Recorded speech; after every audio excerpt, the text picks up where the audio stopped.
The lesson is entitled, Am I Lying to Myself? It's one of those lessons or titles that will cause you to kind of perk up your ears a little bit. You'll be like, whoa, what are we talking about here? But it's a simple lesson, and it's a simple question that we want to kind of condition ourselves to get in the habit of asking ourselves, okay? Am I lying to myself?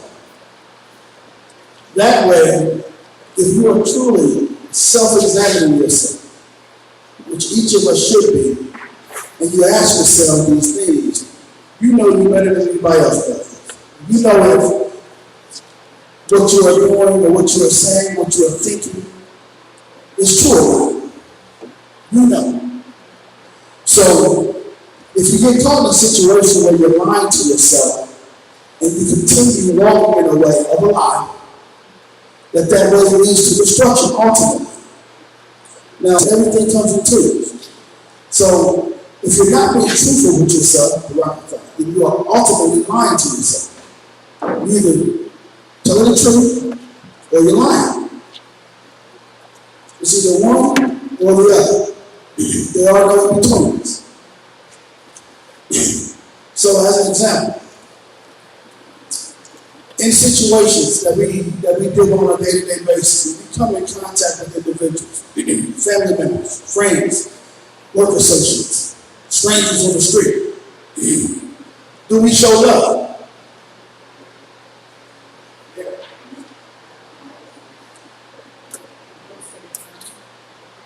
I ask the question because there are some instances where we don't show love.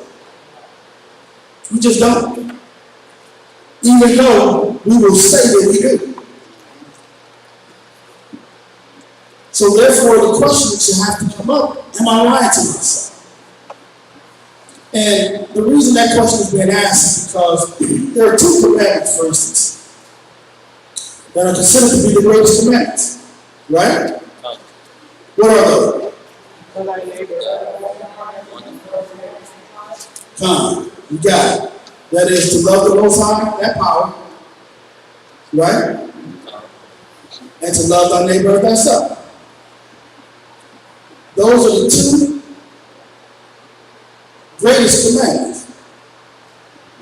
And as the Yard talked about just last week, he gave the analogy of using a shirt with fringes on it to explain that the love is like the blue fringe on the shirt.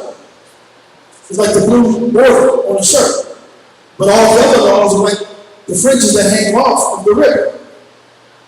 Now, the scripture says that upon those two commandments hangs all the laws and the prophets, right? So without love, we have failed all the others, all of them. So, as we ask ourselves this question, are we showing love? What happens when there's a situation that arises where anger comes into play and an offense takes place, and you take it upon yourself to shun someone, for instance? Meaning that you say, you know what, I'm just not going to address you. I can't talk to you. You do what you do, and I'm going to do me. I know it sounds familiar because it's something that takes place on a regular basis. So, is that right or is it wrong to do that? It's wrong? Okay, why? Why is that wrong? And I'm asking the question before you answer. I'm asking the question because it happens so often. So we know the answer is that it's not correct, but we're willing to do it. Why? Why do we still do what we know is wrong, and then we turn and claim that we're living right? That's a conflict of interest. That's a contradiction. That is confusion. and the Most High is not the author of confusion. Therefore, you have been visited. You have a visitor. Your vessel has become a place of habitation, where a spirit has now entered in and convinced you that what you are doing is the right thing to do. You have lost control. You have lost your mind. So why do we do it? Why do we continue to do it?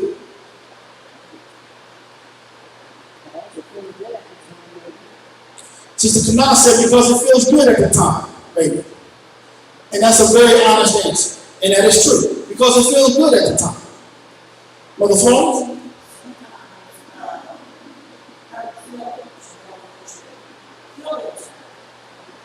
So you're trying to defend yourself. You don't want your feelings hurt. You're trying to defend yourself. So you try to lash out before you get hit.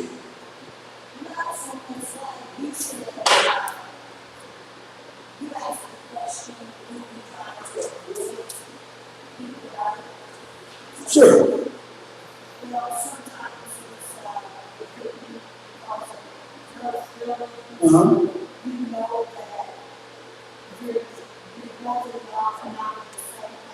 Okay. Okay, because of her feelings, you know, that both of you are on the same page.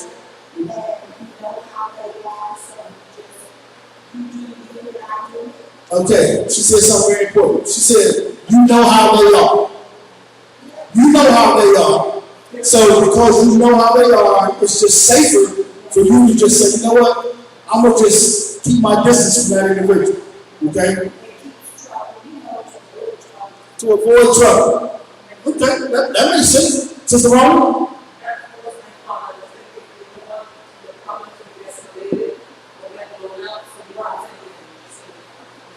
Okay, so that goes right on the same line. Lashawana?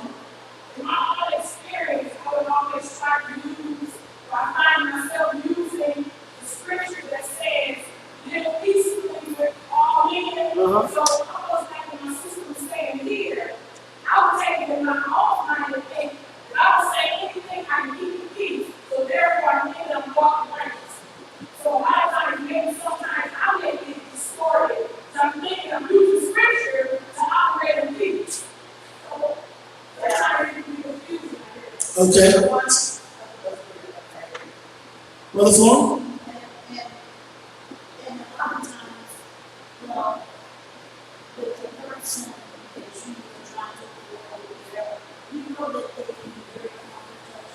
Okay.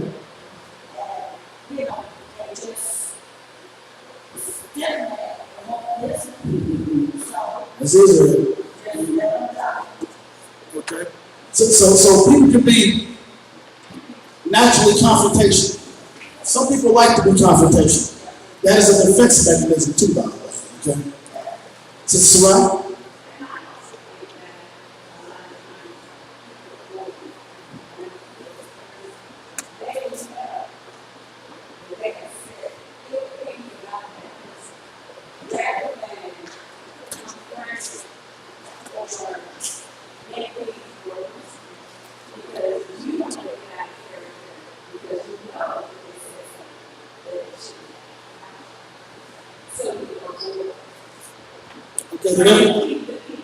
Okay.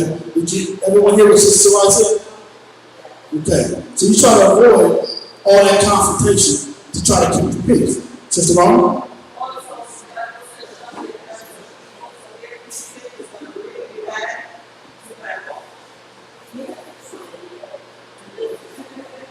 Okay.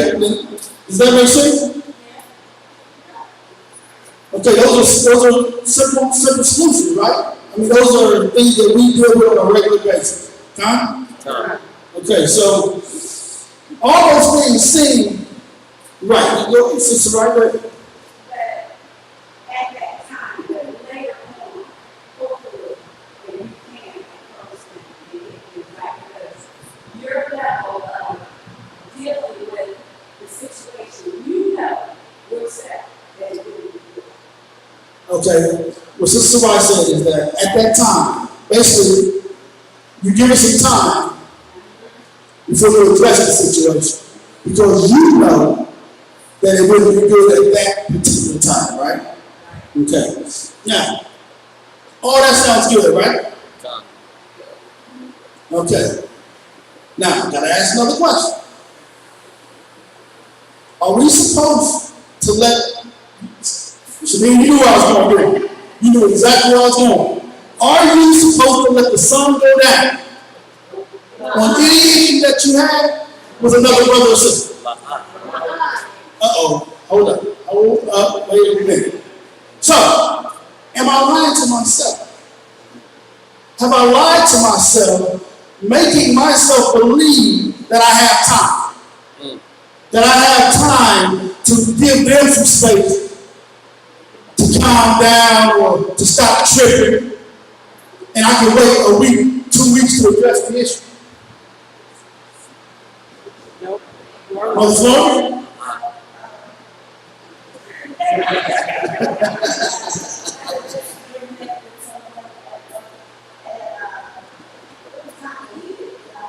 So I said some things that I should not have said. And I went to that person to apologize to them, and they did not hear it. Okay. So All right. Okay. That's a great point. What Mother Florence said is that she had confrontation at work. It got kind of heated. She was being modest. It didn't get kind of heated. It was heated because she said that she said some things that she should not have said. Now, what she just self-confessed is that she already had the knowledge and wisdom that she shouldn't have said. But there was something that convinced her that it was okay to go ahead and do it anyway. Because I was mad. My scripture says to be angry. Well, y'all know y'all be angry, but sin not. So when you say things that you should not have said and cause offense to a brother or sister, is that a sin or is that not a sin? It's a sin. Be angry, but sin not. Oh, there it is. There's that word. You can go there.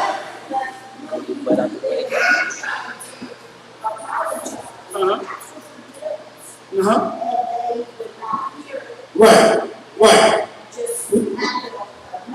We're going to address that too. Because after you have taken the glass and set it upon the wall, and all the shards are on the ground, that's a mess. Would you agree? Okay. So the way we clean up the mess, when we come up and sweep it up, we apologize and ask for forgiveness. Right? So what you did was you took the ball, and now you placed the ball in their hand. You have done what's required of you. You have swept up the shards of glass. You have wiped the wall down from all the grape juice. All right, now the ball's in their court. Now they have to make a choice of what they plan to do with it based on their level of spiritual maturity. Are they going to accept your apology, or are they not going to accept your apology? Whatever they choose to do is now on them. Because we all have to seek out our own salvation with fear and trembling. Okay? So we clean that up. What we want to do, and why we're having a discussion today, is to stop making messes. So we don't have to waste the time and the energy cleaning it up as often as possible. Okay? Hang on just 1 second. Sister Rebecca? You are really bad. It's just that you are trying to prevent a situation from happening. This lady got you got mad, and if she had avoided her, she would have her. Right? But if you had avoided her, you would have actually charged her. That's why that's the reason. You know, if someone was to approach you in a ill way, you know what you can't accept. You don't accept her back off. No, anybody that's talking, you know yourself. Right. You know yourself. Know yourself. Okay. All right. And it's not that you're lying to yourself. Oh. You are not lying to yourself because you know you are the forgiveness. I mean, it could have been a big one. Yeah. You know yourself. Okay. You're not lying to yourself. Okay, gotcha. Now, Lashawana, go ahead. Because she got something good she gonna bring you up to.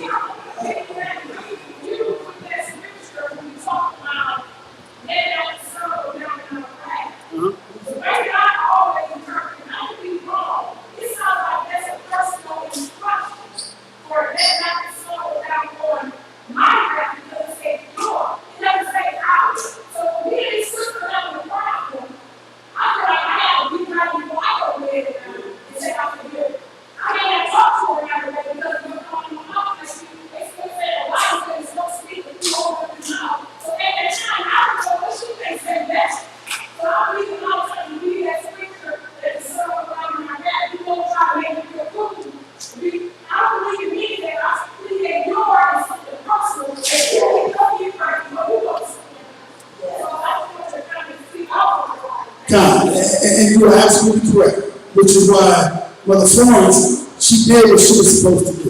Okay, we're trying to, now that we know that, we got to try and prevent ourselves from making messes as often as possible. Okay, we can't just say, okay, well, I'm gonna make some messes today. I think I got a good 50 in me today. In this 24-hour period, I'm gonna make about 50 messes, and then I gotta clean all these messes up. All right. So think about that for a second. It's a lot of work. It's a lot of time. It's a lot of energy. Sister Rebecca, go ahead. The words say that we argue because of our own selfish desires. And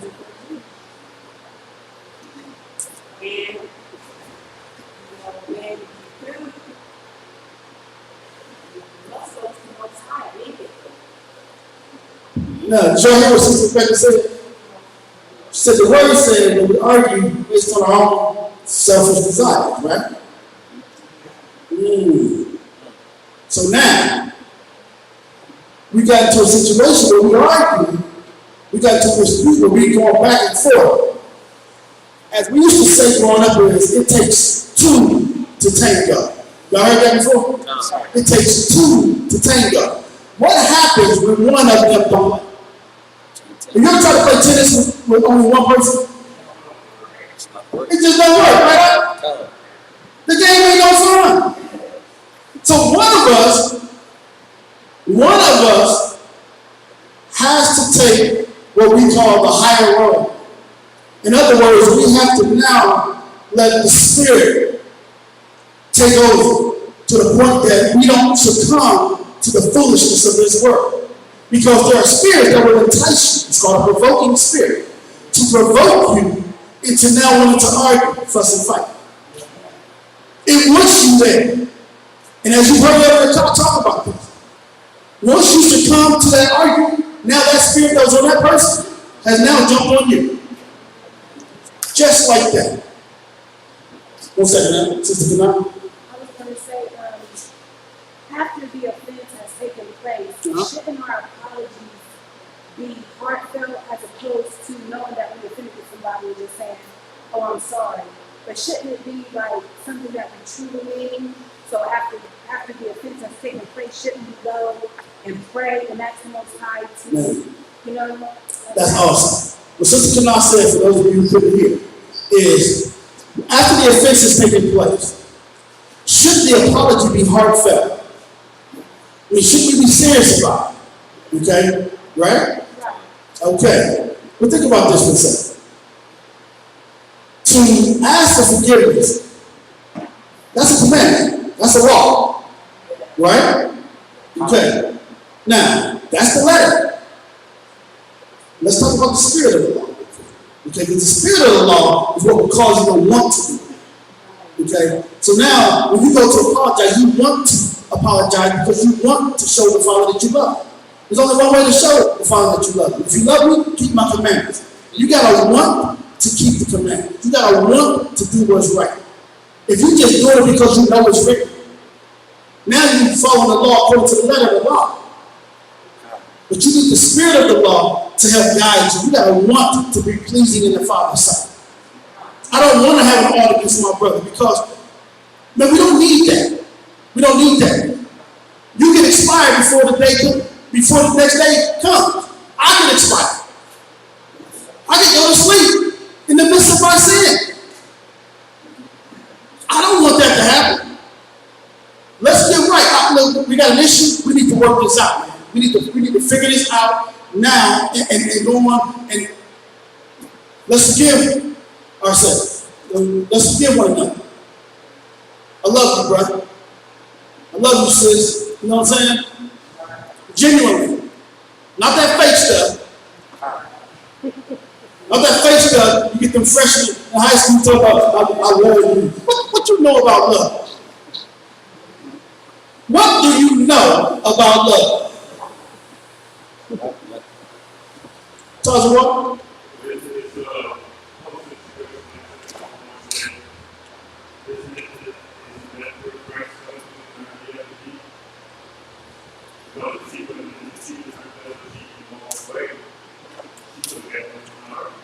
Time. So I talked to Rob brought up, when Yeshaya brought up, turning the other cheek. That's that playing that tennis back and forth, going back and forth. When you turn the other cheek, you ain't playing. Your hands are down right now, man. I ain't playing.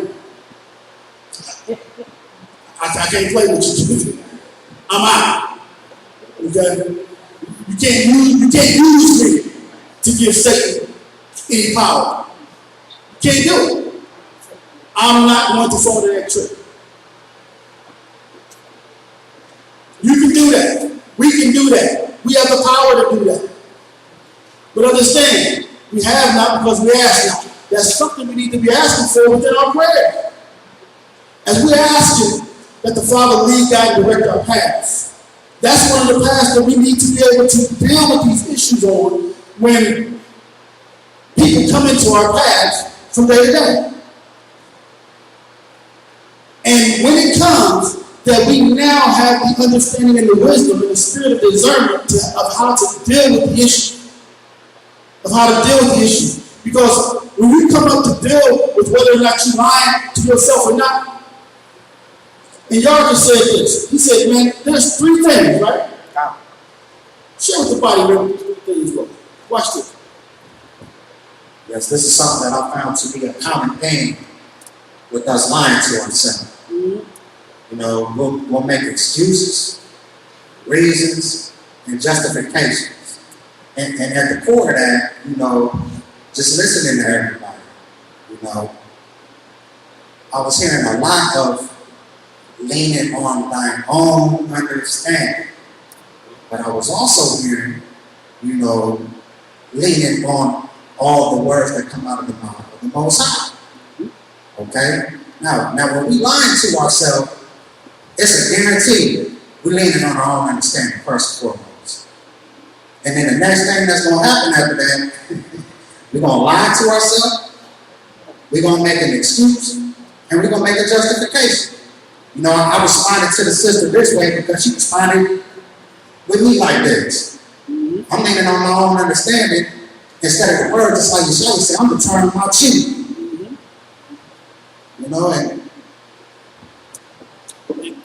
And it's interesting. It's interesting when you think about turning the other cheek.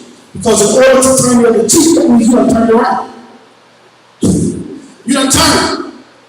You had to turn in order to turn the other cheek. Is there such thing as a righteous battle? Like, how they say pick and choose your battles? Yes. Is there such thing as a righteous battle? Like something that is, not considered righteous, but okay, or like that, Okay, well, Sister Tanah just asked, is there any such thing as a righteous battle? Right? Great question. A righteous battle. What do you think might be an example of a righteous battle? defending your family or yourself or The what now? I don't know, like defending your family Okay? All right. Tazawar?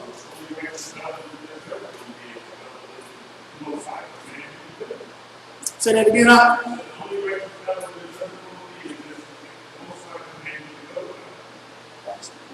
Anything else? That's our own self-greed, our own selfish, want to do this, our own peace. That's the only recommendation. Brother Florence?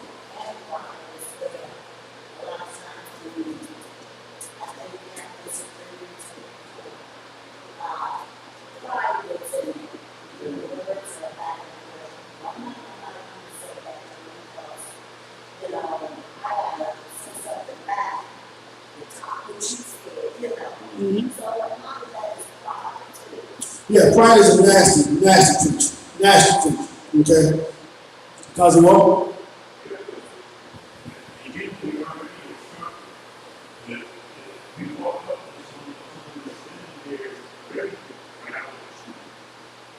Very important issue. We're meant to give that person what we're not helping that person in. So it's community that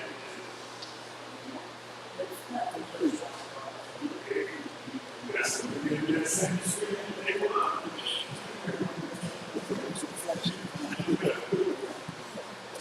So what? People are wrong. You are not. You are not, good.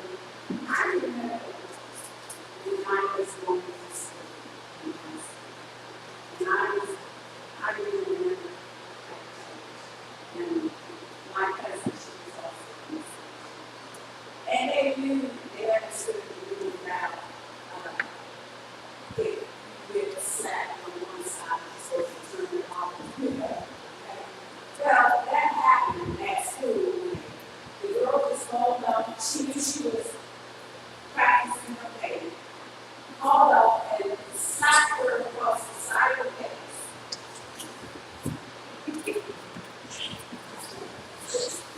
Like I was saying, I was going to school, and at that time in high school, I was in another different church.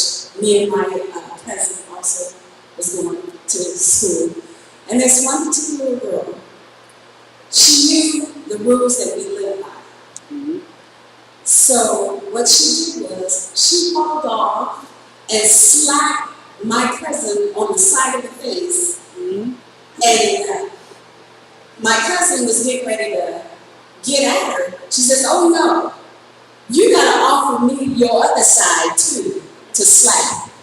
I'm not there. I don't think I could offer them my other side of my face for me to slap.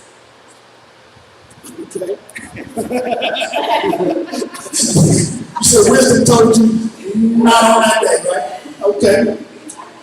Absolutely. So, to go back to your question, is there a righteous battle? Tazawar hit the nail on the head. Okay.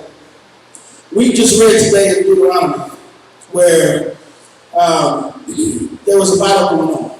And within that battle, the Most High delivered men into our hands, right? That's a righteous battle. That is a battle that has been sanctioned by the Most High. He has given us the okay for that. What about the land of Canaan? You know, when we go into the land of Canaan, we were grasshoppers in their sight. The Most High said that it's the promised land. It's our promised land. How are we going to get it? How are we going to get the land? We had the battle for it, right? Who gave us the okay for that? That's a righteous battle. But if it's truly righteous, let him fight it for us. Okay? Amani? So I wanted to know, how do we be humble and genuine love people who are unchanging and without shutting yourself up and not being bitter? Because I know there's some matters where you do not speak to certain people, and I have family members who, when they come over, I just go over and I'll go and I'll study. I'll say hi and I'll be real loving, but I'm not trying to hear the conversation. It's like 20 years of it.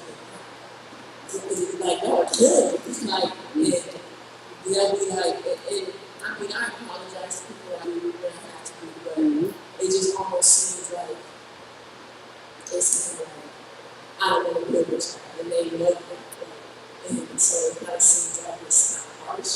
So it's like, how do you still show, like, and my mom would come home from work and she'll see me like in the middle of the academy. It's like they just get so offended by what we believe and what we want. You know what I'm saying? And that show, like, I just see that everybody tries to outdo everybody. Oh well, I'm a Christian and this is what I believe.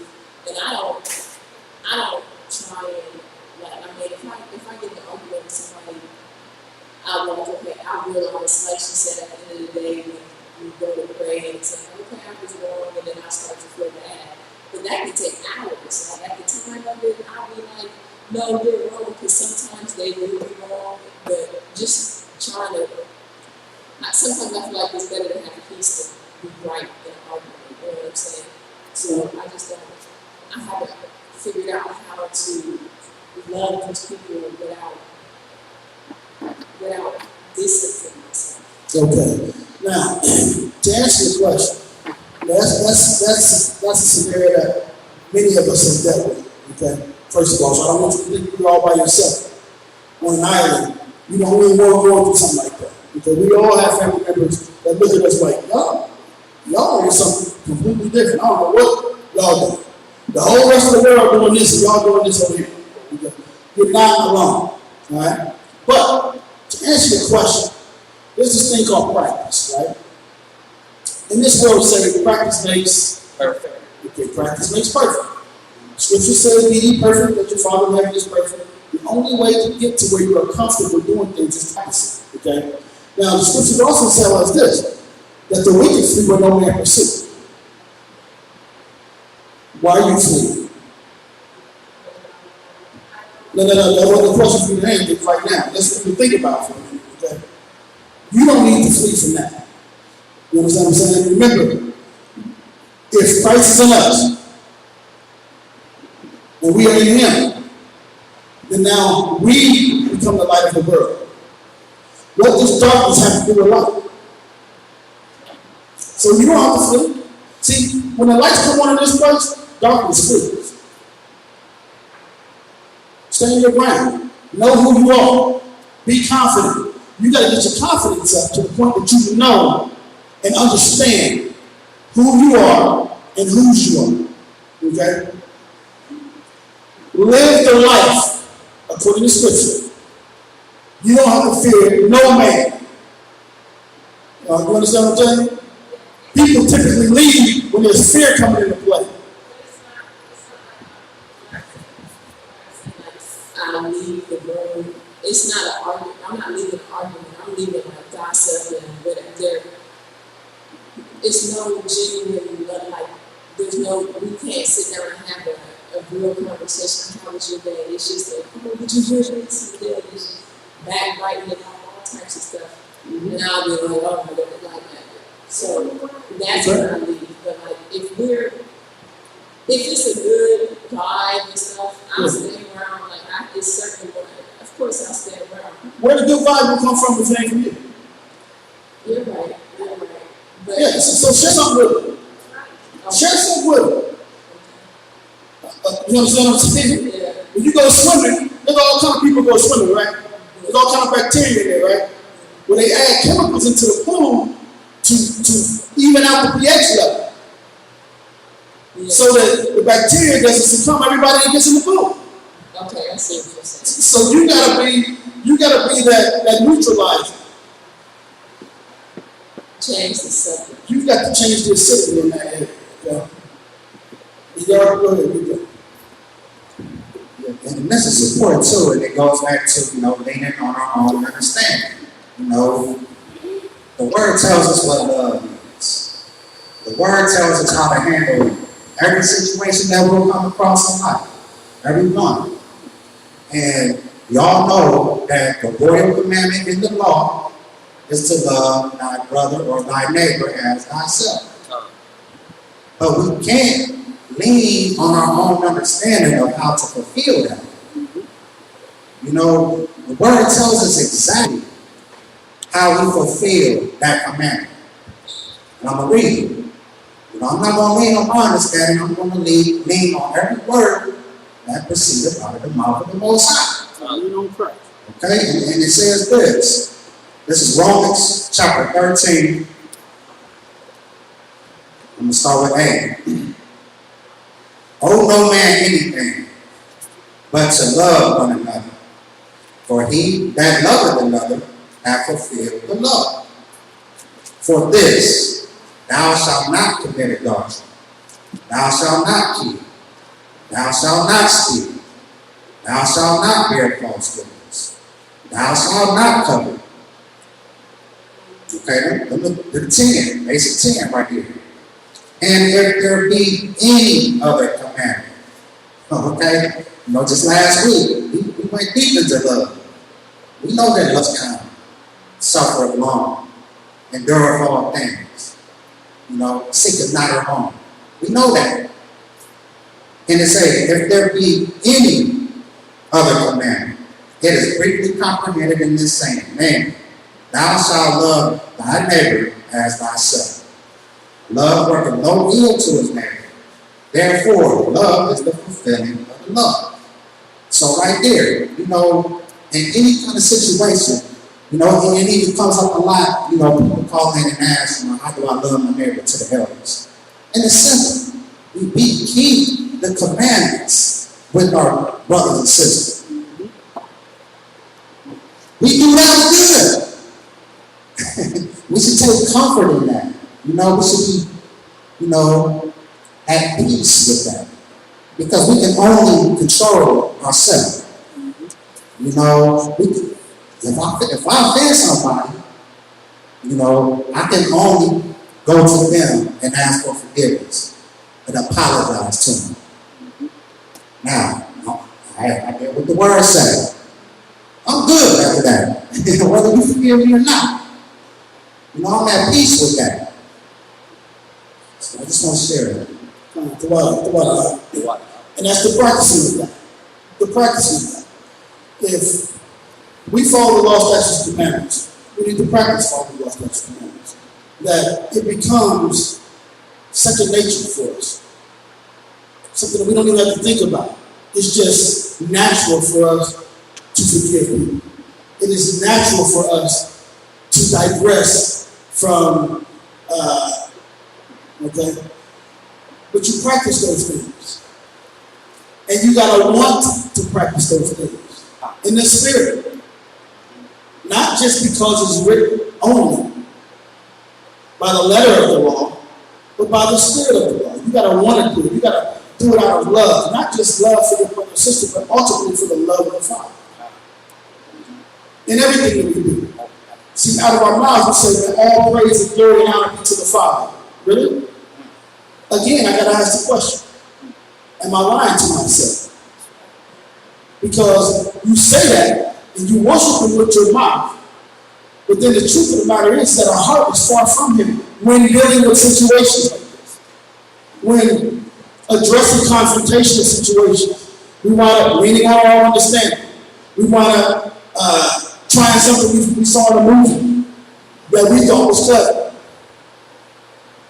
Well, let's see how this happens.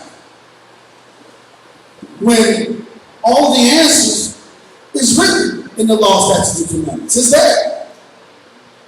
Just like right there, it's in there. So we don't have to go anywhere else. All we have to do now is take the knowledge that we have within the book, understand it, and apply it. If we don't apply it, it's like we never knew it at all. What good is it that we have it and don't use it?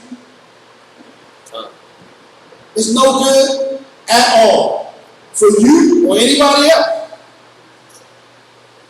What kind of light is that?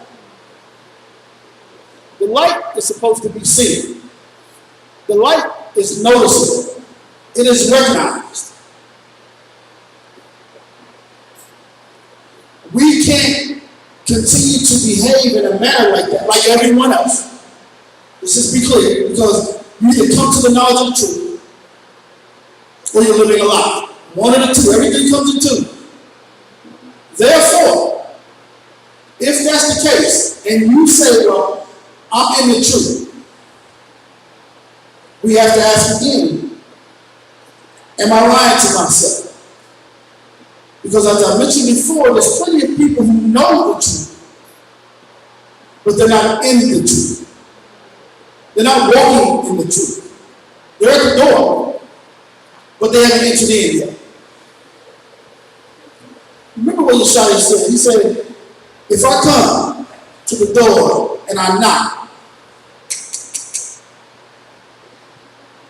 there's something that has to take place next. This is the believing portion. There's something that is required for him to do what he said he's going to do next. He's not going to force on him. What did he say he would do? Mother Florence said. She said, I will come in. He said, I will come in and set with them, right?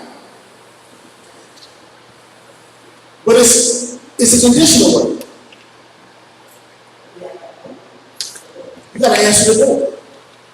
He'll knock. You got to open the door. Then he will come in and sit with you. So don't just take it arbitrarily like, Christ is going to come in because I believe in Christ. Am I lying to myself? Do you understand what it is to believe? Because if you believe, you would open the door. You would have answered the door. In this world, they refer to that scripture as when opportunity knocks. They say things like that. When opportunity knocks, open the door. They didn't think that up. They plagiarized that from the scripture. He said, if I'm not, if you open, I'll come in and sit with you. So let's take some scripture. Let's go to the word now.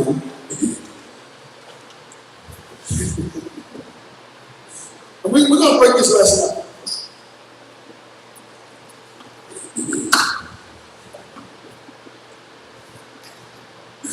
Because we having some fun now. Okay. So we're going to go to the book of Sirach. This is in the Apocrypha. The water, cause of water. The book of Sirach, also known as the book of Ecclesiasticus, is the Apocrypha. And this is 26, chapter 26, verse 28. Okay? 26, verse 28.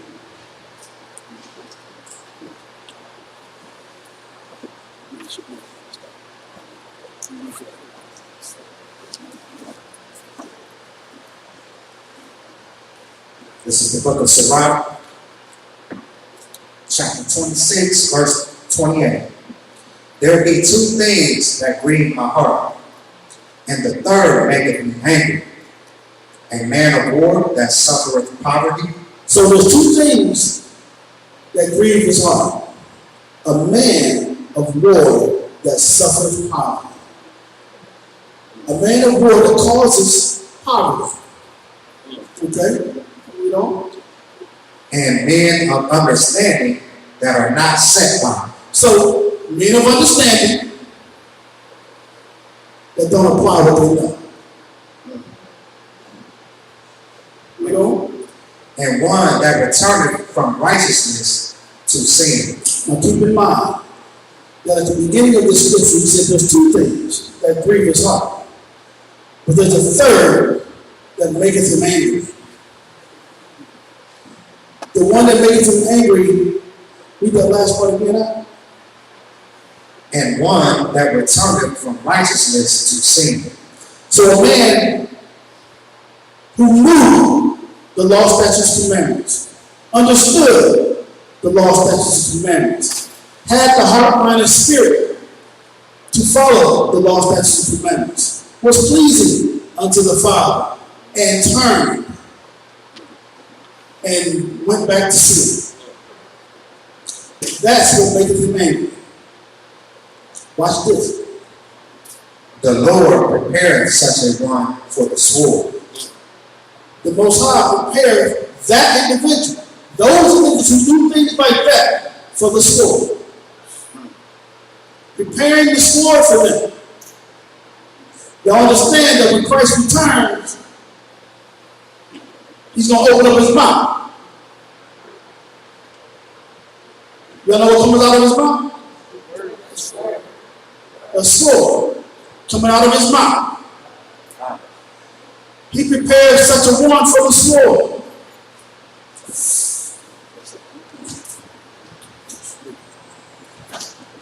The sword is coming, and it seems to be a popular topic today on mainstream media.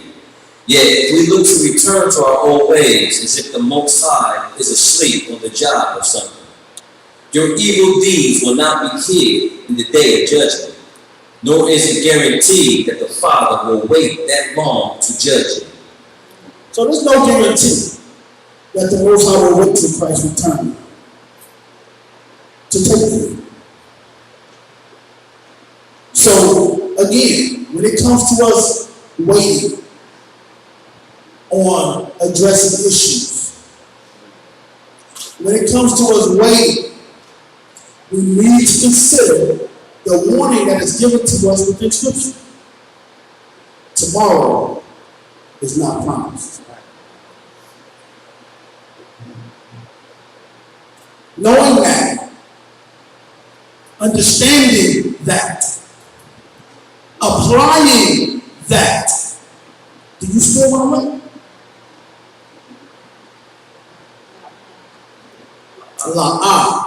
No, you should not want to. Do what you gotta do. If the other person gets upset because you did what you had to do according to your power and his word, do what you gotta do. And rest easy that day.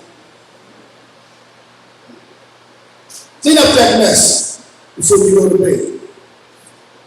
You don't clean up the mess, you wind up with roaches. Think about it. You leave food and stuff out, you wind up with roaches.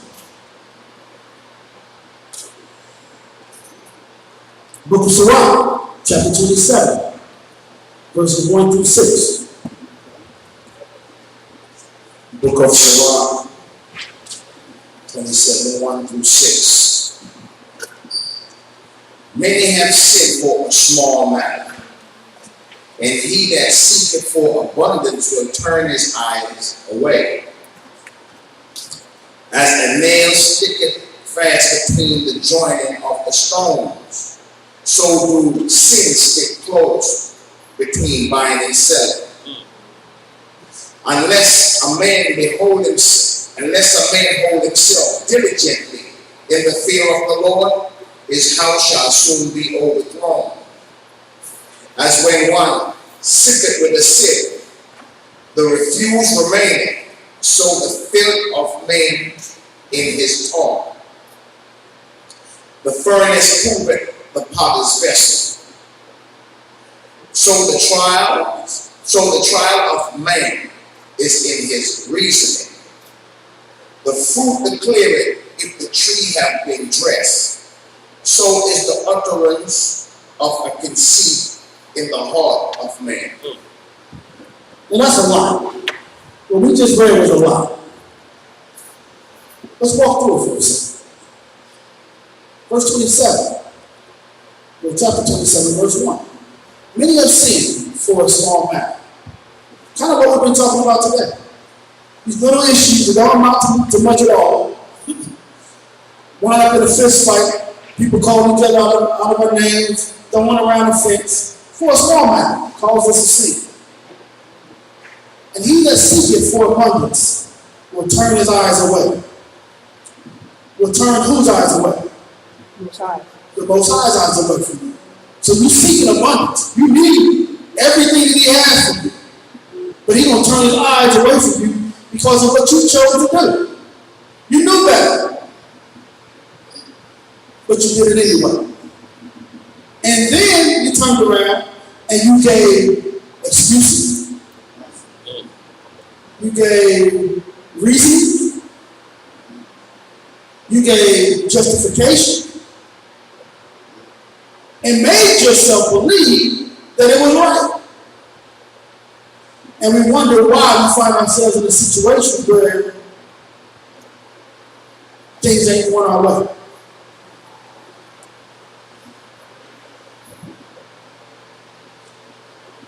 People aren't coming to the knowledge of the truth.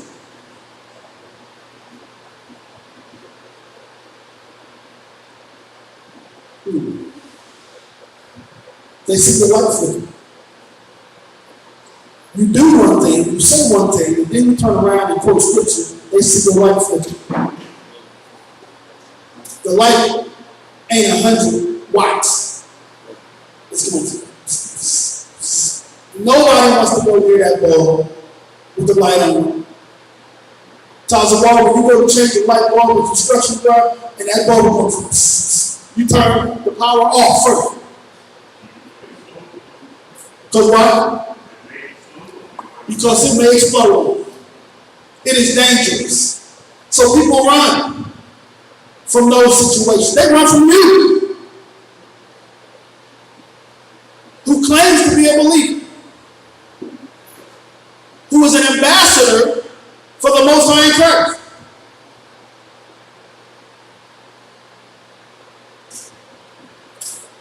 Now it's you talking about, I love the Lord. Then am I lying to myself? As a nail sticketh fast between the joinings of the stones, so doeth sin stick close between buying and selling. This buying and selling here is talking about a contractual obligation. Buying and selling takes place through contract. You have contracted to do evil, whether you realize it or not. You can't agree to buy something unless someone else agreed to sell it. That's a contract. So now you're contracting. Unless a man holds himself diligently in the fear of the Most High. Meaning that you keep within the law, statutes, and commandments, through obedience and the Spirit. You want to be obedient. His house shall soon be overthrown. Well, his house is going to be overthrown. What's going to overthrow this man's house if he does stay diligent in the fear of the Most High? Well, see, the scriptures talk about this because it says, look, how can a man's house be spoiled unless he first bind the strong man? What the heck is binding the strong man? Spirits are real. So when you do this, you choose to contract with Satan and his minions. That's like leaving the door wide open and saying, come on in, man. By the way, my 45's upstairs, my wrists are right here. Go ahead and bind me and spoil our house. Take it. Take it. And nobody forced you. You contractually agree based on your action.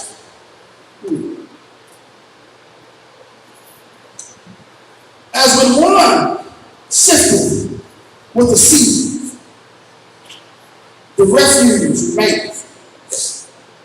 So the filth of man in his talk,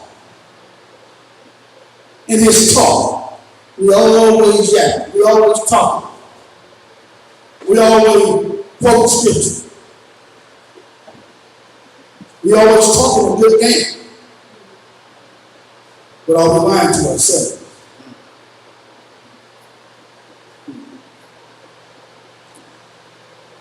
The furnace proveth the potter's vessel. What we gonna be tried by, y'all? We're tried by the fire. Then we will be determined whether or not we come out as pure gold or not. We really gonna find out then if we've been lying to ourselves or not. Because when you're in that furnace, if you don't come out like pure gold, you might as well be trash. dung. The furnace proveth the potter's vessel. So the trial of a man is in his reasoning. Remember what Yargin said earlier? What those three things were? Excuses, justification, and what? Reason. You start to reason. So, the trial of a man is in his reasoning. Think about that for a minute. So, the Most High is watching. And based on what you choose to do with your reasoning, you're going to reason this thing. You're going to be true or you're going to lie to yourself. You're going to do one or the other. You either want to be honest or you're going to lie. But your trial is in your reason. The fruit declare if the tree has been dressed. How do you know a man? By his fruit. You know if a man is doing what he should be doing, if he is rightly dividing the word of truth, because when he shares it, people understand it. When he begins to walk on a daily basis, people see it and recognize it. They know that he's honorable. They know he's not a liar. They know he's not being deceitful. The fruit declares if the tree has been dressed. So is the utterance of a conceit in the man, in the heart of a man. So is the utterance of a conceit in the heart of a man. What does it take for us to be so bold that we would lie to ourselves and make ourselves believe that we don't want to need to be done? That's a conceit. That's a conceit right there. When you walk around and talk about, man, I'm more righteous than this brother. I'm doing everything I need to be doing, as if the bucket of fire don't apply to me.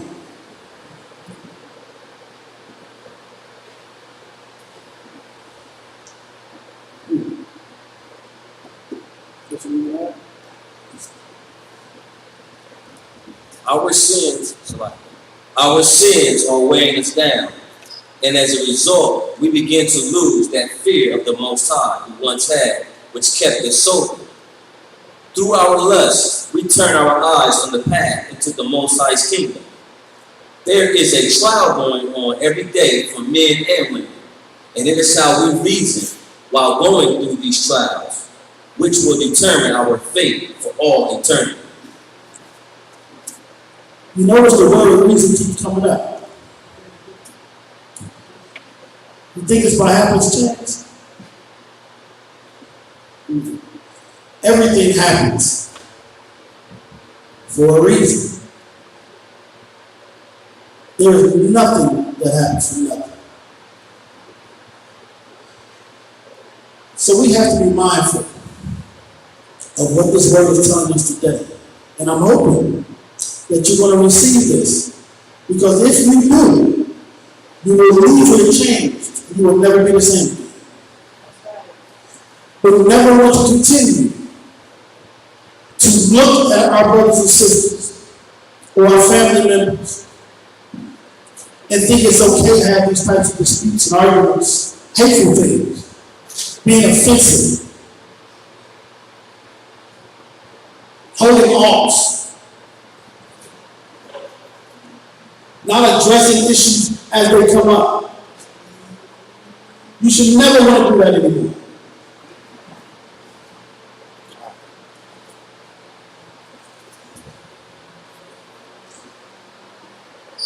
Sirach chapter 28, verses 1 through 8.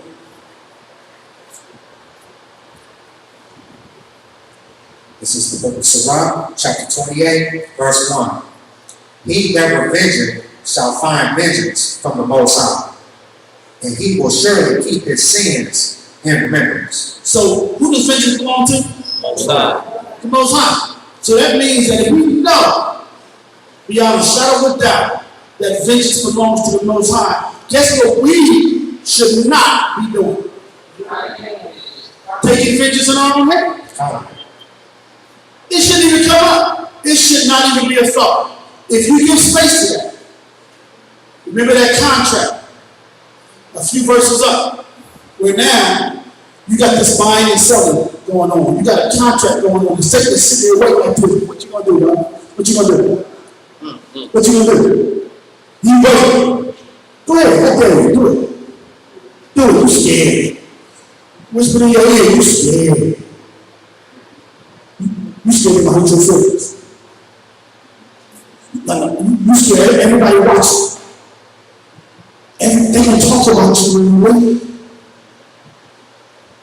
Nah, I can't let my wife get the last word. Or I can't let my husband think he got that much power over me.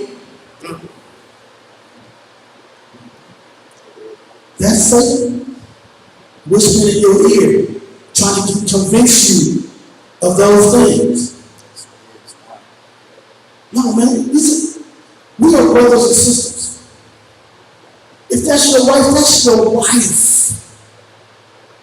If that's your husband, that is your head.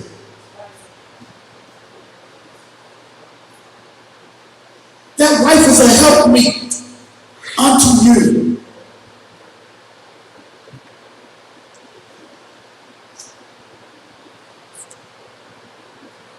If you choose her, or if she treats you in that type of manner, you are doing the same thing unto yourself.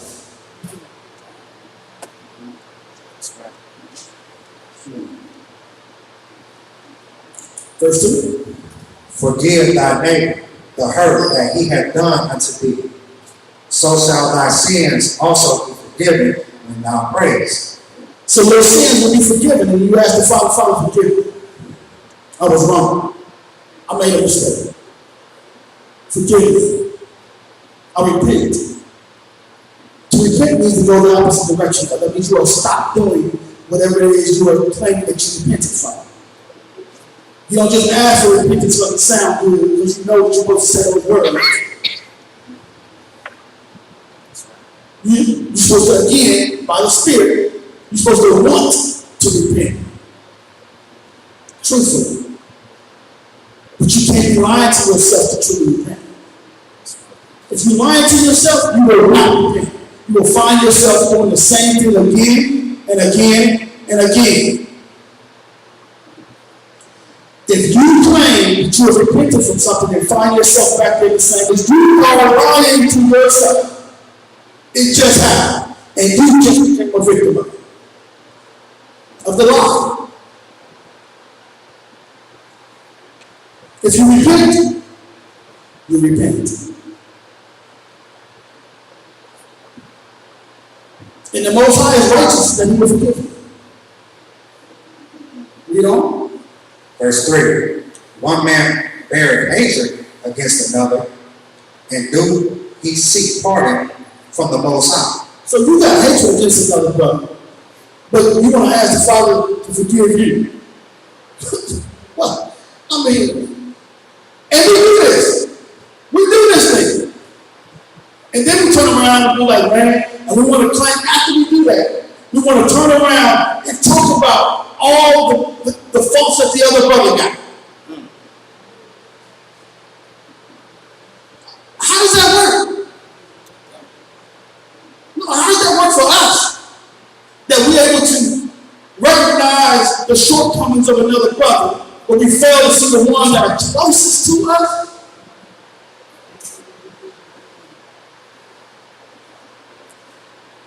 Am I lying to myself? You know? He showeth no mercy to a man which is like himself, and do he ask forgiveness of his own sins? He shows no mercy. None. Nunca. Nilch. La'ah. Those are all different tongues. I'm speaking in tongues now, y'all. Okay? Those are all different tongues right there. But they all say the same thing. No.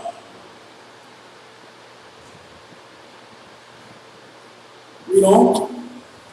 If he that is but flesh nourish hatred, who will entreat for pardon of his sins? We can't have hatred. If we have hatred, that is the opposite of what the Most High is. The Most High himself is love. That's what he is.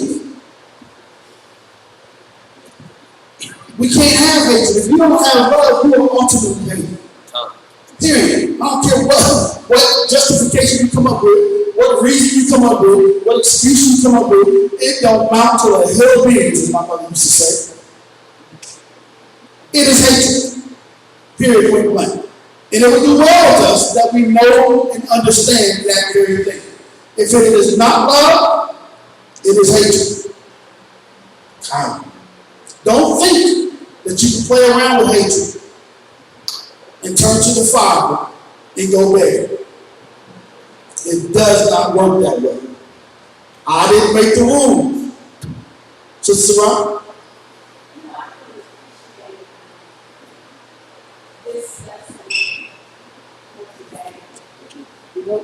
What's that? What's that?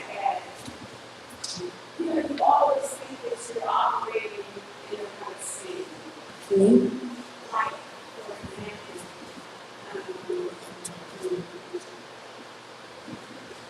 just on the other day, I had to make a copy for something concerning my mom. And a lot of times I still wear the head because I like to wear hair. I walked into this one particular store to get some copies made, and they had a problem with me. And when I saw that they had a problem with me, I instantly had a problem with them. And that's not how we're supposed to operate. And I see it real clearly. I just think the Most High is Sayyidallah. All praise be to a higher for that. All praise be to a higher for that. Okay, because those people spirit hatred. How would they know how to love if they don't see it from you? The person that they show hatred to. That's where they're gonna learn it from. They ain't gonna learn it from nobody else. But from those situations and encounter, they'll be like, man, that was strange. I was dogging that person, man. And they just kept a smile on their face. They just kept operating with no problem. In this world, we used to say something like, kill them with kindness. Right? Kill them with kindness. We didn't want to kill nobody. That was still a trick. Because we got to be careful with our words. We ain't trying to kill them. Right? You know what I'm saying? We're trying to edify them with kindness. How about that? Edify them with kindness. How about this one? Love thy neighbor as thyself. See, it was already written. It was already there. You just gotta understand it and apply it. Understand it and apply it. You know? And that's what I'm thinking too. That's an example of being a light to the world. John. Verse 6. Remember thy end, and let enmity cease. Remember corruption and death, and abide in the commandments. So, this scripture is telling us at point blank range to remember thy end. Remember thy end. Why is that important? Think about this for a second. You know, when Hosea says that we're not to desire the day of the Lord, right? We're not to desire the day of the Lord. So all those people out there talking about, you know, you hear people, family members saying, come quick, Jesus. Things of that nature. So hold on. Are we reading out the same book? Because Hosea is telling us, man, we're not supposed to desire that day. Because the scripture says it. What end is it for you? What end is it for you? This here says, remember thy end. If you are not walking in love, if you are not teaching love, if you are not showing love, your end will be the lake of fire. That will be your end. There ain't no tricks to the math. It is what it is. Now, I'm not gonna lie to you. I'm gonna tell you the truth. Because I'm accountable.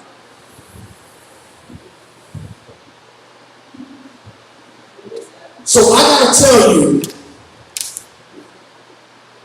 the truth. Because the accountability falls here. I don't want to be a stumbling block to you. I don't want the Most High to ask me, did you lead my sheep astray? I don't want to lead his sheep astray. I don't want to do that. I want to come correct. I want to be honest. I want to tell the truth. And I want to do it in a way that is pleasing unto the Father. I gave my life to the Most High in Christ. It's not my own anymore. Therefore, I'm not at liberty to do my own thing. So, if I'm reiterating the words that are written and you get upset, you got to take that up with the Father.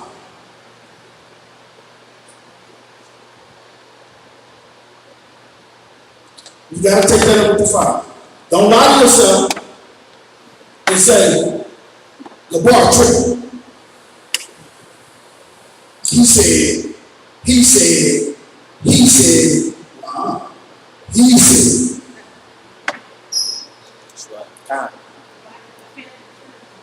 You don't have to defend it too. The truth stands. The truth stands. That's right, Sister Shirley. You don't have to defend it too. So, as it is written, you either believe it or you don't. That's right. What it is for you. It's better that we practice doing what the word says, that when the Shire returns, that we find ourselves in that line with the sheep.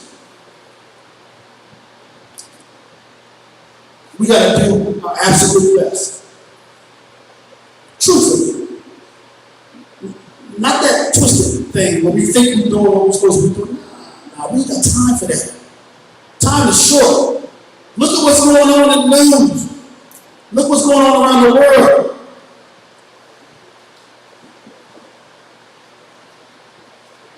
Time is short. As in the days of Noah, show shall the coming of the Son of Man be. The things that were going on in Noah's time is happening today. The thing that we have to look for now is that the gospel, the truth, has to go to the four corners of the earth. That's our job. Then the end shall come. Then the end shall come. We ain't got the truth out there yet. It's coming. We're building up speed. We're building up steam now. It's coming. Then the end shall come. But we got to be ready. We got to have our houses in order. So that means all the messes we don't make, clean the messes up. Go to your brothers and sisters and right the wrongs. Ask for forgiveness. Put yourself out, get your butt out the way, and just do it. Just do it because it's life or death. Just do it. Who cares what people think about you? Who cares if they're going to talk about you behind their back? You should know that they will. And they're going to talk real good about you too. Know that. Going in. Just let the Father know that it doesn't matter. Who cares what you got to say against me? At the end, there's nothing that you don't do for my salvation. There's nothing.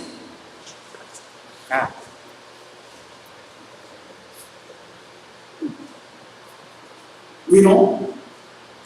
Verse 7. Remember the commandments and bear no malice to thy neighbor. Love thy neighbor as thyself. Read on. remember the covenant of the highest, and wink at ignorance. You hear that? You hear that? So that means when the conversation starts to get a little heightened, and you know that you're right, and they wrong, with every fiber of your being, but you also know that ain't nothing that you say at this moment going to convince them that you are right. The scripture said, wink at ignorance. Here's your turn on the cheek, right here. Turn and walk away. You don't have to convince them that you're right. If they're not going to receive you, they're not going to receive you. Wisdom should tell you that. And if you are listening to her, you should know that it's time to wink at ignorance. It's okay. Y'all can go ahead and physically wink at it too. So the lines are, oh, you got 4 followers. Go ahead and wink at it. Wink at it. And turn and walk away. And it's okay to say, let's agree to disagree.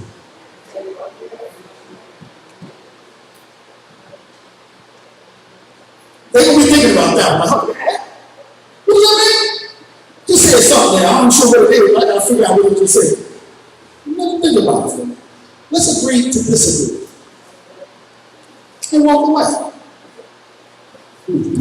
Read on. Verse 8, abstain from strife, and thou shalt diminish thy sins. For a furious man will kindle strife. So abstain from strife. Abstain from it. Stop it. Stay away from it. And thou shalt diminish thy sins. See, if we're preparing for the end, and we're trying to keep our garments clean, sins muddy up our garment. It makes our garment filthy. So if we're looking to put a little tie on it and to clean up that garment, to diminish the sins would be to abstain from strife. Stay away from strife.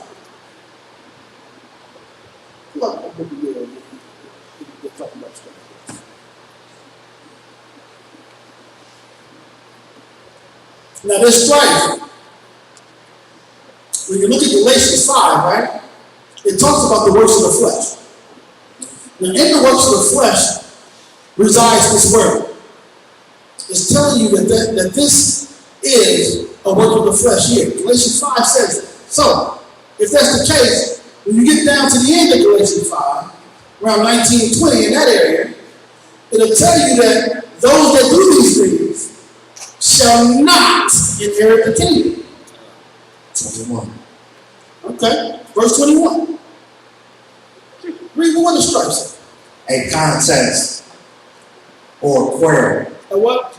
A contest or quarrel. Sound like you playing that tennis again now, right? A contest is going back and forth. Okay? Brawling. Contention. Contentious.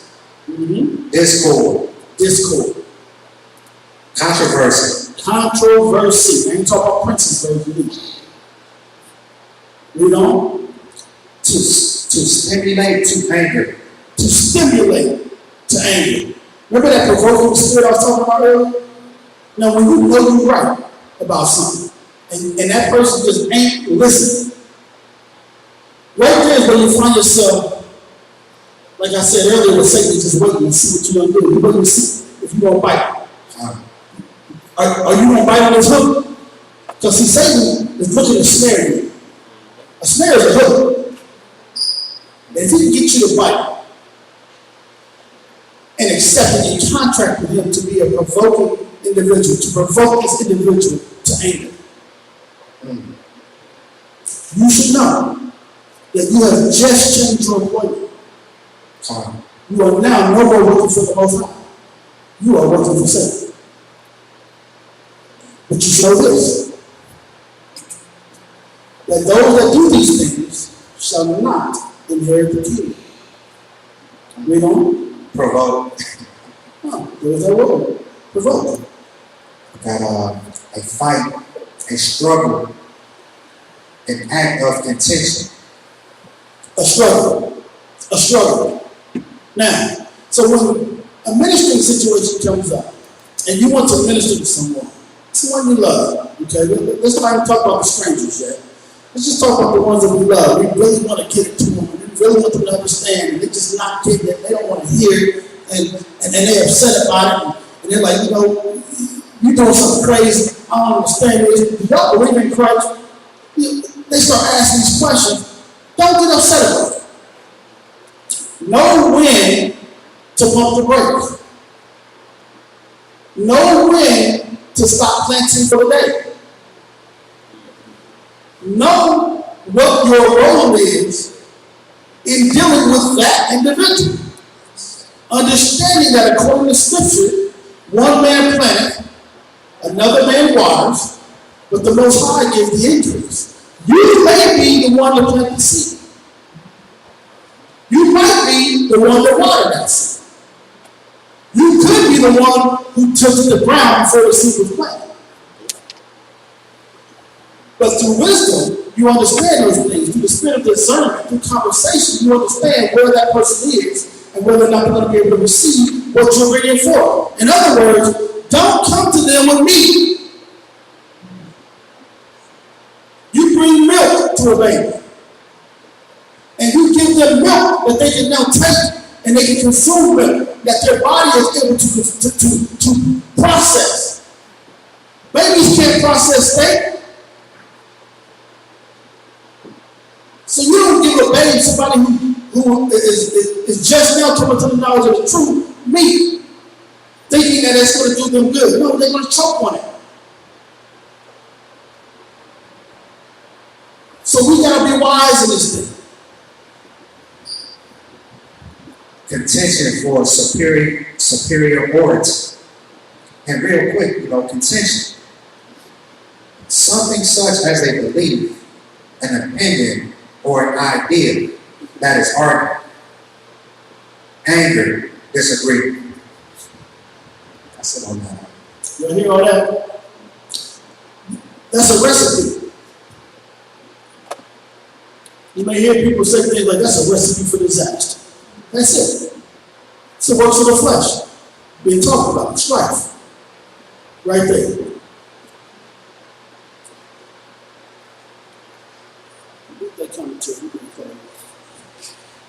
There are many who have picked up certain demons based off sin, which was imposed on them through traumatic events at the hands of a sinner.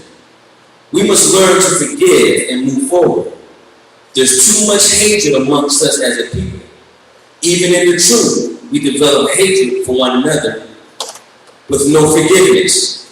We hope that we can get into a kingdom which is only possible through us being forgiven by the Father, yet refuse to practice the same things with our fellow followers of Christ. Y'all hear the practice, right? Come. Y'all hear the practice. So those who have come to the knowledge of the truth, let's put it that way. Right? I got to be careful with claiming that people are in the truth. Because what we have come to understand is that, as I mentioned earlier, there's a lot of us who are not in the truth. You have come to the understanding of some truths. But until you are able to walk in the knowledge of the truth, according to His word, and love the Most High with all your heart, with all your spirit, and to love thy neighbor as thyself, you ain't in the truth. I'm going to just be clear with you. I'm going to give it to you straight up. You ain't there.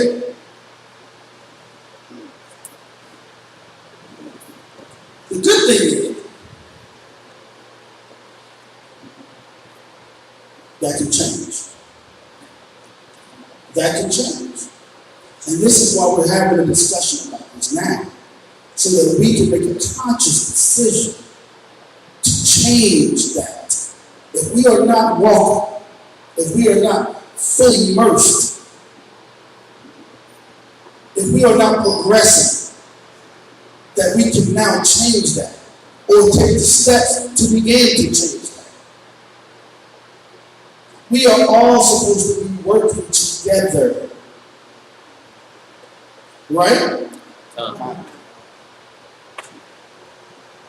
One body?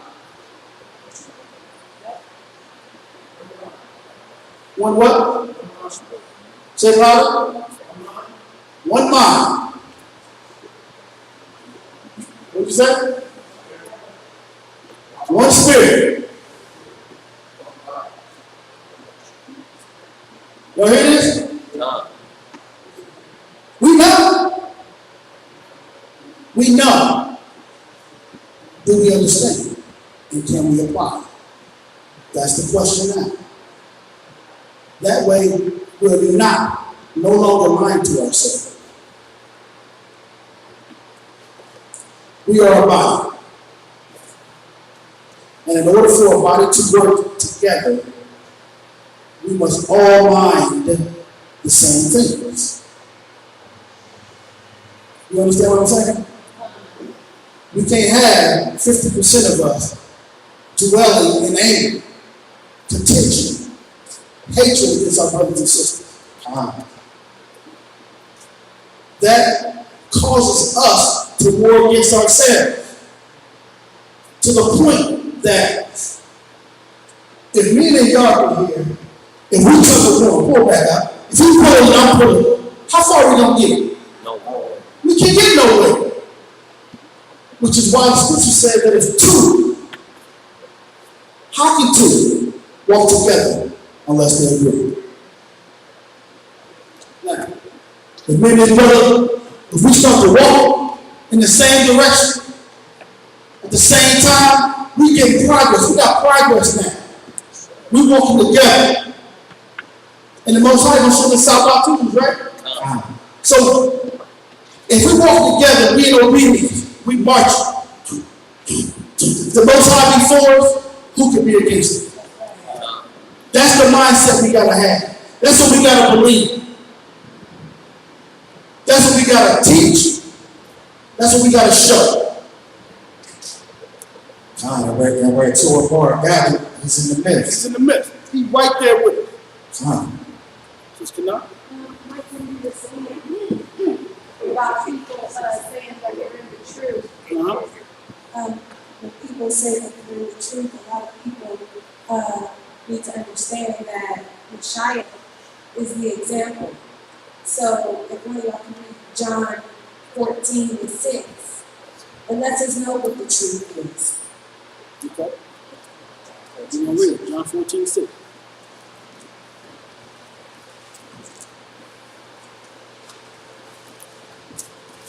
This is the book of St. John, chapter 14:6. Yeshua saith unto him, I am the way, the truth, and the life. No man cometh unto the Father but by me. And it's interesting, we talked about this too, but just this morning, I was tuning in to help a lawyer. And the question was asked, what does it mean to take the Lord's name in vain? And part of the understanding that he brought forth was this. Us going around saying we're in the truth, but nowhere near the truth.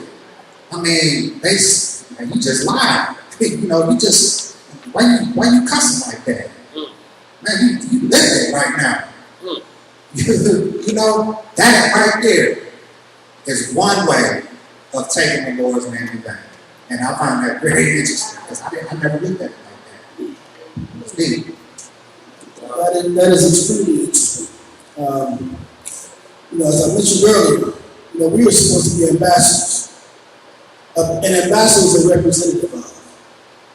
So if Yeshua was the example, and we are in him and he is in us, we should be speaking the same things that he spoke. That's right. We should be doing the same things that he did. If we find ourselves doing things that he didn't do, you should know that you are no longer an ambassador for him, but you are actually working for the adversary. Right. Sister Rebecca? How can you say you love God and have received and hate your brother? Come. Yeah, how can you claim to love the Most High, who you never seen? But love your brother, who you have seen.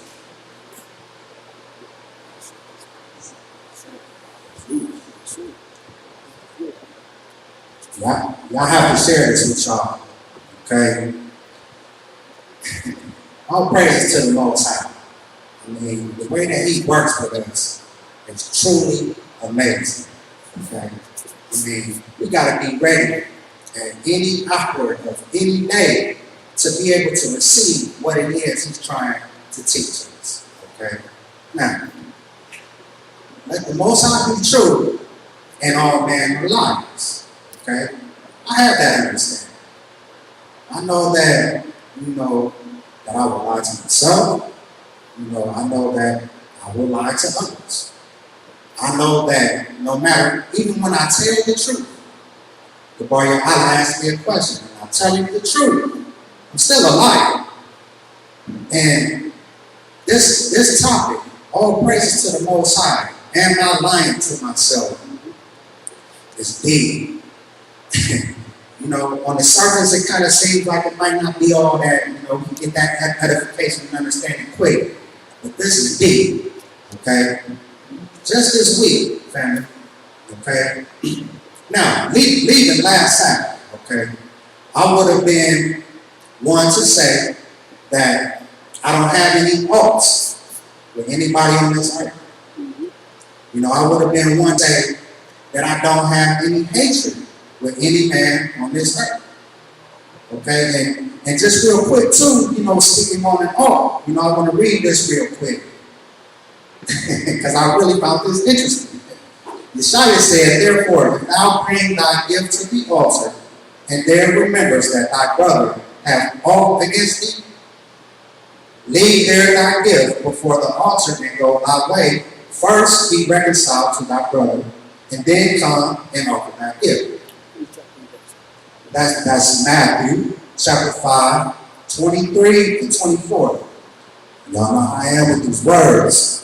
And I looked up with an audience. I just started cracking up. Time. It's spelled O-U-G-H-T. Not A-L-T. O-U-G-H-T. And what I found using the Blue Letter Bible, listen to this, y'all. Anything. Son. Now, like I said, I would have left out of here last. I did. I left out of here last spot that I ain't had no hope with anybody on this earth. I'm good. I'm operating in love. All praises to the Most High. But, little man, we let him go down to a park with one of his homies in school. Okay? And my wife, she went down there to get him. He wasn't there. So, truth together, we down, boom, we go to the park. We got to find little man where he at. And we ended up finding him, but, as was, everybody was coming back together, I seen a couple walking. Okay? And it was a man, it was a lady. And, I'm looking, I'm like, I feel like my uncle. Now, this particular uncle is, someone who has been through a lot of things. He's pretty mean, pretty rough, shows hatred like more than most people I've ever seen. I mean, the hatred that I've seen come through him throughout, the years is like, wow, how can you hate like that? I mean, hate your own sister, hate your own brothers, hate your children, hate your wife, and his son, his oldest son, was my favorite cousin on that side of the family. He was about a year older than me. And he had passed away. And, he had some faults and some resentments with him. And, he had actually wrote a real heartfelt letter to his pops before he passed away. Well, the letter had got to me, and I read it. I read the letter, and what he was saying was so deep. I mean, it just hurt so bad. But all the negative and nasty feelings that I had for him already was increased. You know what I'm saying? It was like, and mind you, this is all before receiving any kind of truth, any kind of understanding, and when I seen him, he looked up at me, looked me dead in my eye, right? And he didn't recognize me. And when I seen he didn't recognize me, I called him by his name, which, ain't nobody where we live at know him by that name. And when he heard that name, he looked up at me with this look that I will never forget. I will never forget the look that he had. It was just like, just elated, like, how you know my name type. And then, as he started to look in and zero in on me, he was like, Jeremiah? I'm like, yeah. I was like, I'm glad you love me. I'm glad you recognize me. Give him a hug, and he was like, yeah, you got a little bit more hair than the last time I remember you. And the lady friend he was with, I'm assuming it's his wife he was with, she was like, yeah, he talks about you all the time. He talks about you all the time. But, as I'm talking to him, y'all, just looking at him, that guy that I hate, that I dislike so much, that, he was gone. That wasn't him. And like the Most High said, we reap. The Most High will not be mocked. We reap what we sow. Okay? And the point is, my uncle, he has sown some very corrupt things. Very corrupt things. But the thing was, he reaped it. And I seen it. And I actually, it wasn't him, that uncle, he was gone. And I'm like,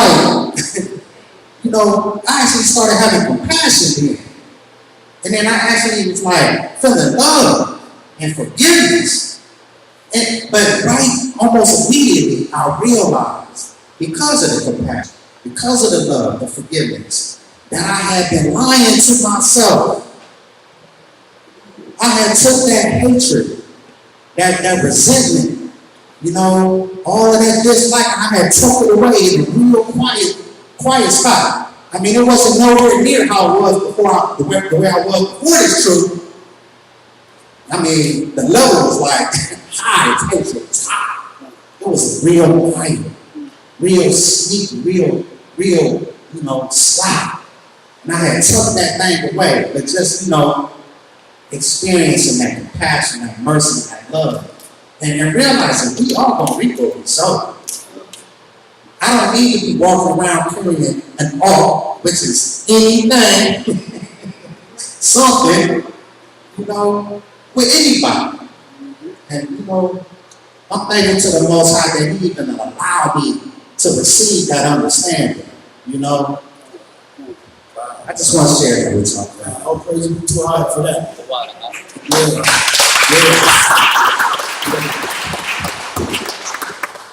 And we overcome our testimony from okay. And all praise for that testimony. Know this, that the Most High is no respecter of persons. If you do it for the God, He'll do it for you. He can change those things. He will change those things. But we have not because we ask not. See, what y'all may not know about in your case, he's asked. He's asked, for real. And you see the manifestation of what he's asking for. And what he's doing, what he encounters. Just like you said, you reap what you sow. But guess what you start sowing? He started sowing truth. He started sowing compassion. He started sowing love. He's asking for the Most High that He will release and the Ruach, the Holy Spirit. He asking for it.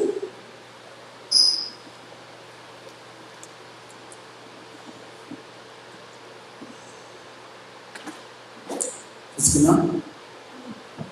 I was just going to say, piggyback on what Jeremiah said, 1 Corinthians 11, 28 through 29. Yeah, we're going to get it for you.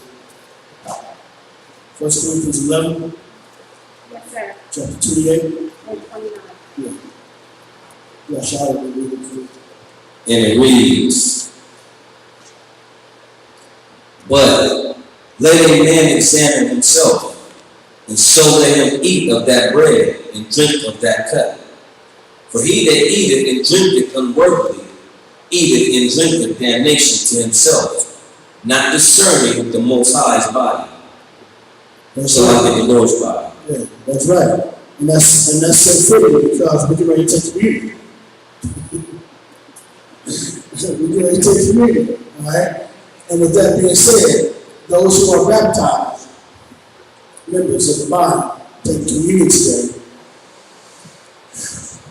know that if you have these hearts, if you have hatred in your heart,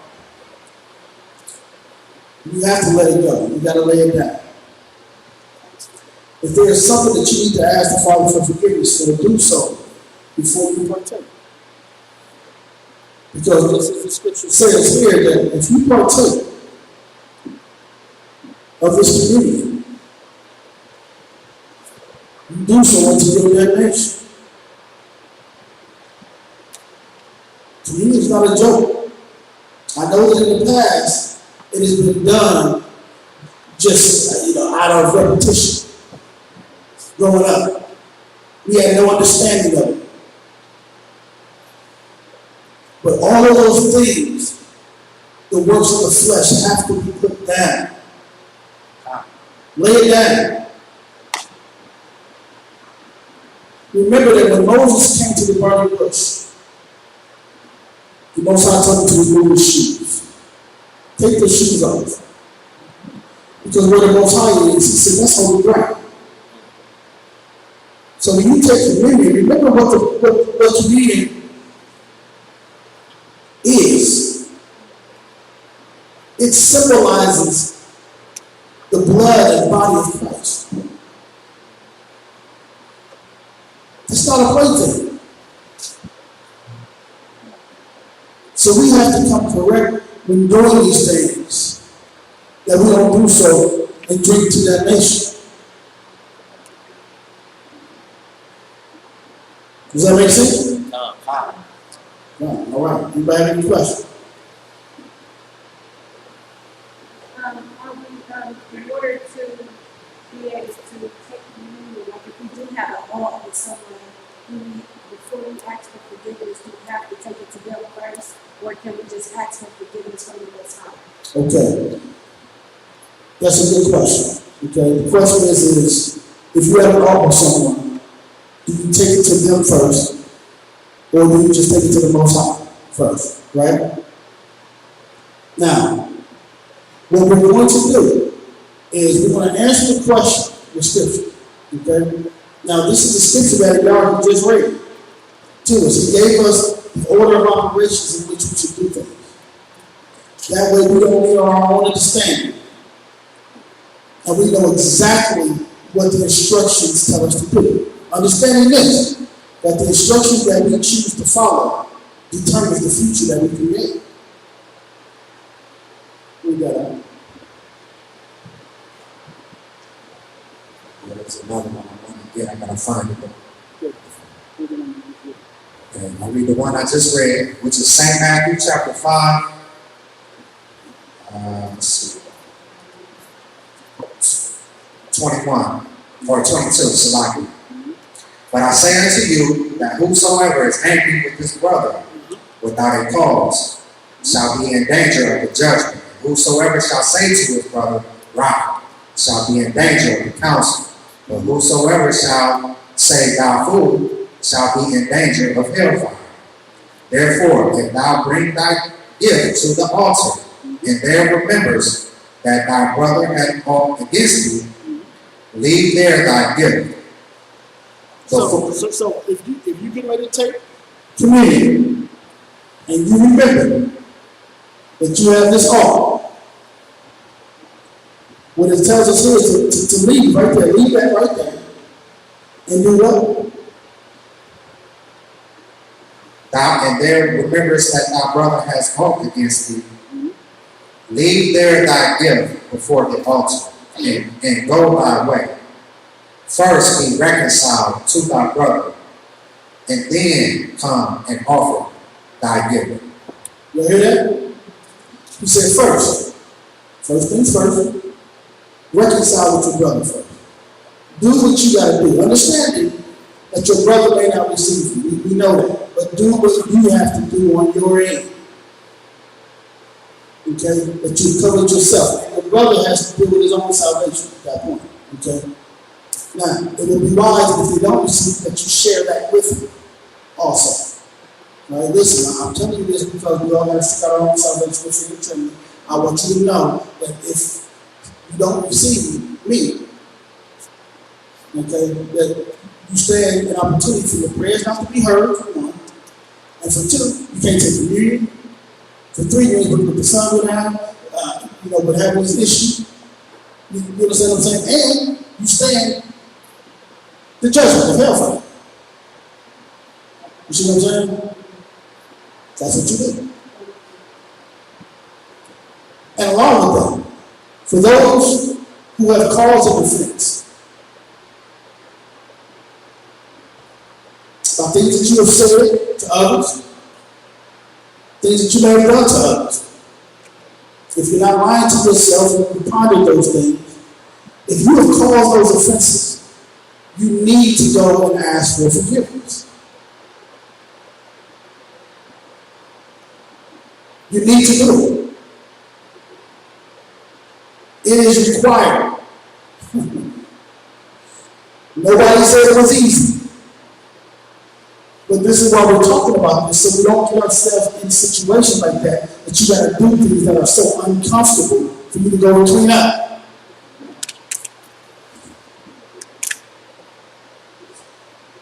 Y'all know what we're talking about. There's some offenses out there that people will cause because it feels good. If it feels good, then you should know that that is a work of the flesh. Because it feels good. That's it. Understood? Okay, so we're going to pass out community.